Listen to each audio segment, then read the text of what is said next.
Bonjour à tous, et ça y est, on y est, c'est la première vidéo de la chaîne, et je suis trop contente. Bon, trêve de plaisanterie, cette première vidéo, j'ai souhaité la faire sur les chakras principaux des animaux, parce que le thème des chakras, c'est quand même quelque chose qui nous parle.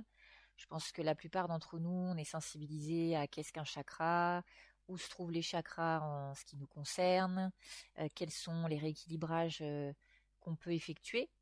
Mais on n'a pas toujours fait la transposition sur nos animaux de compagnie et pourtant les soins de rééquilibrage qu'on peut faire sont tout aussi efficaces, voire même encore plus efficaces que chez nous, parce que chez les animaux, il y a un lâcher-prise qu'il n'y a pas du tout chez les humains. C'est pareil en ostéopathie. Tout ce qui est tout le côté psychique des problèmes qu'on peut avoir nous avec le patron qui nous casse les pieds, l'école qui va pas, le boulot, on n'arrive pas à rendre les rapports comme il faut. Enfin voilà, tout ça, ça n'existe pas chez nos animaux.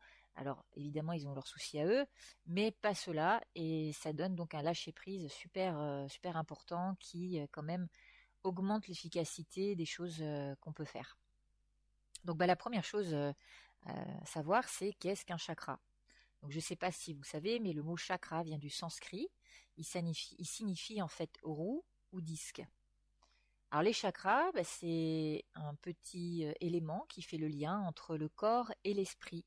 C'est des points en fait de jonction de centres d'énergie dans notre corps, comme des petits tourbillons d'énergie qui sont évidemment invisibles à l'œil nu, mais qui, quand on les rassemble, forment un réseau de vortex énergétiques qui va permettre au corps entier de réguler tout son fonctionnement.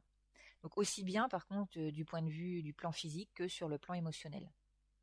Alors sachant que tous les êtres vivants sont des êtres vibratoires qui vont émettre un champ magnétique, c'est ce qu'on appelle l'aura, que certaines personnes sont capables de percevoir. C'est ce qui va permettre donc de capter les énergies du milieu environnant qui vont arriver dans notre corps physique via les chakras. Donc vous pouvez tout de suite voir les fonctions essentielles des chakras. Dès qu'il y en a un qui est déséquilibré, ça peut créer des soucis vraiment importants, que ce soit du point de vue émotionnel ou physique. Alors cette énergie en fait de la force vitale, elle va voyager ensuite au moyen des méridiens jusqu'au système endocrinien. Donc le système endocrinien, c'est notre système hormonal, le système hormonal des animaux évidemment. Et il va ressortir de ce système pour atteindre chaque cellule et chaque fibre de l'être du chien. Alors lorsqu'il y a des blocages et des déséquilibres dans ces chakras, en fait c'est que le processus d'assimilation de l'énergie va être inhibé. Ça va donc entraîner des manifestations alors différentes selon le chakra qui est bloqué et selon le stimuli qui a provoqué le blocage de ce chakra. Donc on va passer par des symptômes physiques, émotionnels, mentaux, comportementaux. On va voir ça avec le détail des différents chakras. Chaque chakra va posséder sa propre couleur, sa propre vibration.